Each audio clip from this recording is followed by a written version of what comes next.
Capital Wealth Counsel is an authorized financial service provider. For all your financial needs, please contact us at www.capitalwealthcounsel.co.za. Hello everyone, and welcome back to Quid Pro Quo. I'm your host with the most, Edward Banda, your certified financial planner. And for our returning viewers and subscribers, we'd like to thank you very much for the support and always showing us the love. For new viewers, welcome. I hope you guys will be inspired and you're going to learn a lot more about how to manage your insurance and investment portfolio, and make sure you're not stepping out of your insurance terms that are governed by your contracts and read in conjunction with policy schedules. Ideally, for those that are new here, the show essentially is just to give you info tips around insurance and investments, financial planning, how to build wealth, protect what you've built over the years, estate planning on how you pass on the wealth to the next generation, and ideally managing everything finance. And we hope to inspire. And if you've got any specific topics you'd like us to discuss and share, please leave in the comment down below. And obviously don't forget to subscribe, like and comment. Before we get into today's topic, I'd just like to say thank you to Capitalwealthcounsel, our sponsors who've made this show possible.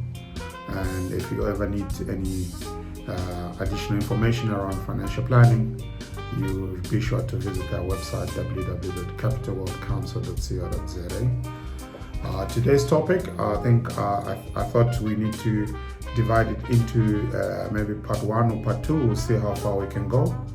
Ideally today in this video we will be discussing the question that maybe most of you would always ask yourself: is insurance a grudge purchase?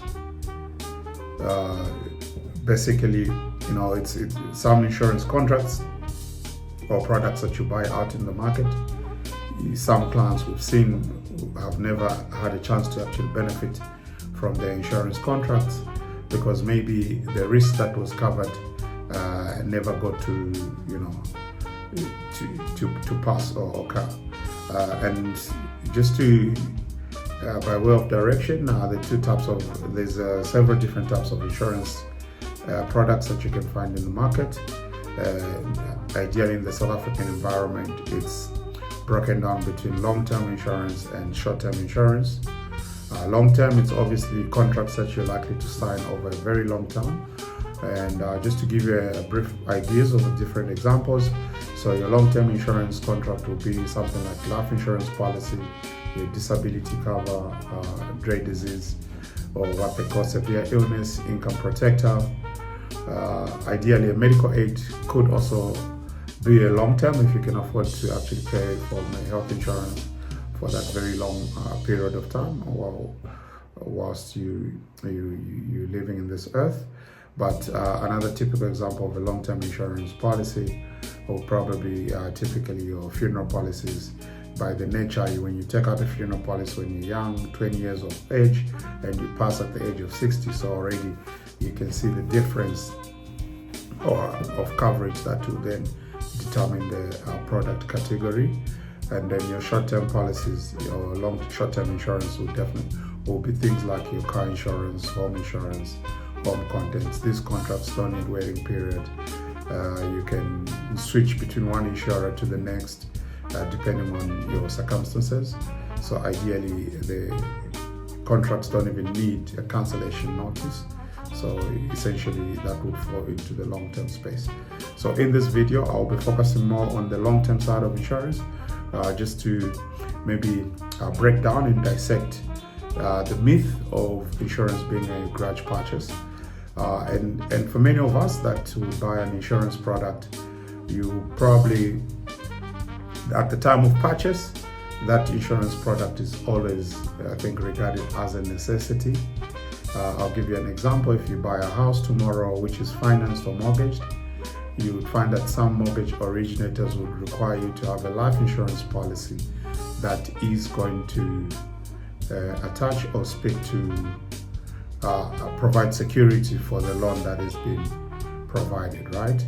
And then what the banks would typically want you to, why they want you to have such a contract is to say, if you were to pass away tomorrow, they will then claim the outstanding debt on your mortgage and then settle the house with that insurance payout, and your family gets to take out inherit the full asset that's been paid up. Unlike where you do not have insurance, it means now either the mortgage originator will go through the process of repossessing the property, auctioning it, or finding a new buyer, and that costs quite a lot of money, and the admin involved is actually, it does actually cost them money. So the best way is to then have that long-term policy which sits as security towards your home loan.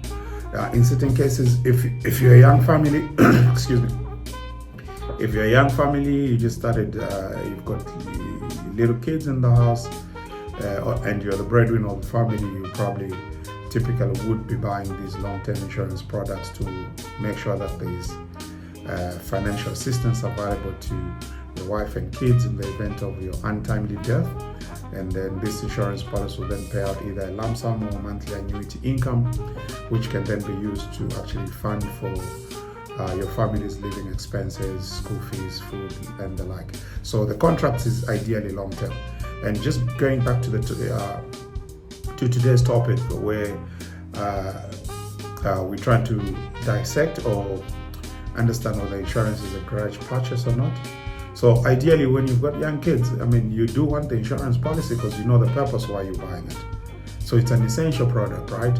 But you would typically see that when people either lose jobs or their income decreases, or maybe repo rates increase, and which means your home loan repayments and any other debt commitment becomes very expensive, the first thing that consumers will then want to cut out is actually the insurance policy. At that point, you hear people say, if I die, I die. They'll see how they navigate through life.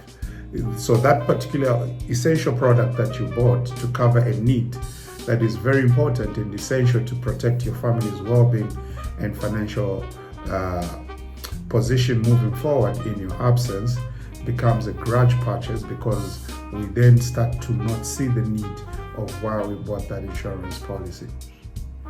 Similarly, your building insurance, we hardly see that many claims where the house totally caught fire. These are once in a while events where the house was broken into and the entire roof flew off because of bad weather. But if you do recall, I think a couple of years ago, there was massive storms in the KZN area, and a lot of people lost their properties that were swept through land subsidence where the land shook. Other properties got destroyed because of bad weather. And I can tell you right now, if we were to look for research around how many people lost these assets that did not have insurance, you will be amazed.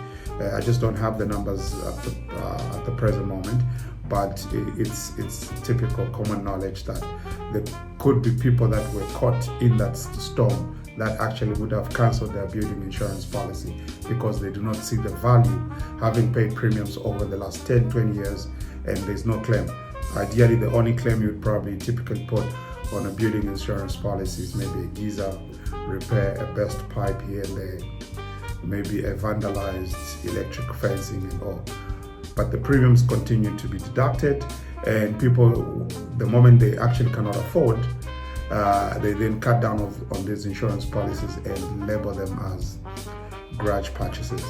Similarly, your disability, hardly in our working career will carry on working till the day we retire at the age of 65 without having an incidence around disability or even illness. Severe illness claims typically would cover some of the major illnesses like cancer, stroke, heart conditions, and the like. And you find that majority of us actually never get to experience those events. Therefore, when we can't afford, or when the premiums become too high, or when we feel we've wasted so much money down the drain over the years without actually getting a benefit out of it, we then start to label insurance as grudge purchases. I think if you can afford, you have to keep all your insurance policies intact. because again, with insurance, the whole idea is indemnity, meaning putting you back in the same financial position you were on prior to a disability event, a death, or an illness.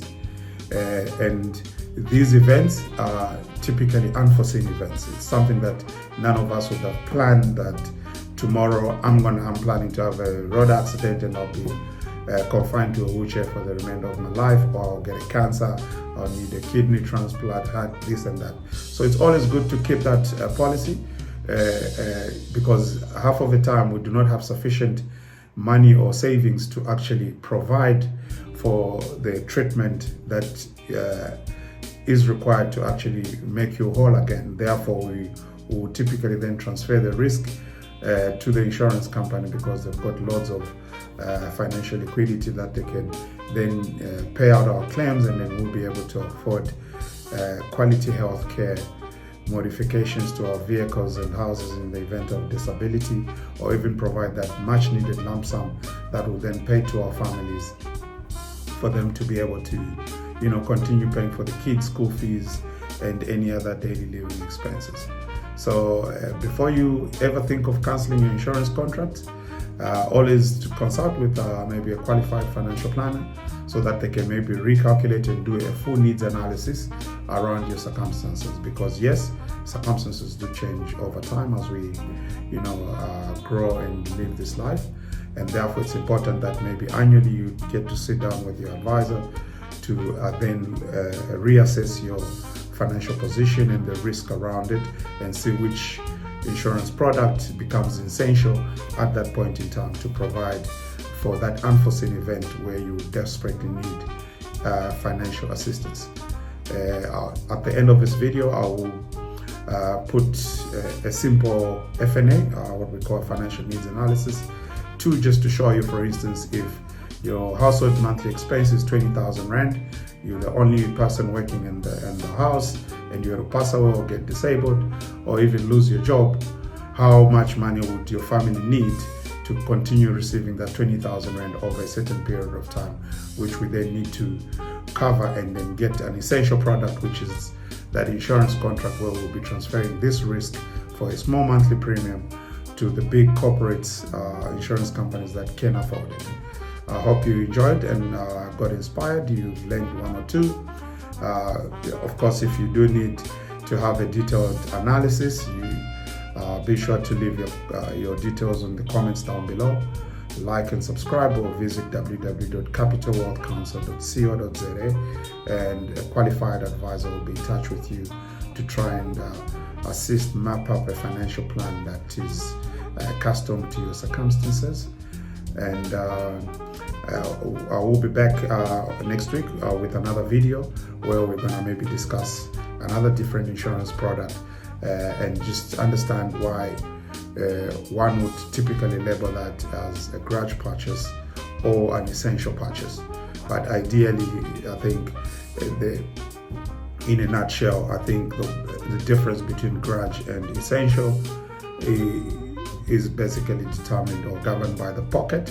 That's why it's always important, if you can afford, before you rush into a decision to cancel, maybe try and shop around and see how you can move your benefits around and still keep that valuable cover that would come in place for you when that unforeseen event occurs and you've got nowhere to turn to. Thank you for watching. Quid pro quo. We'll see you in the next video.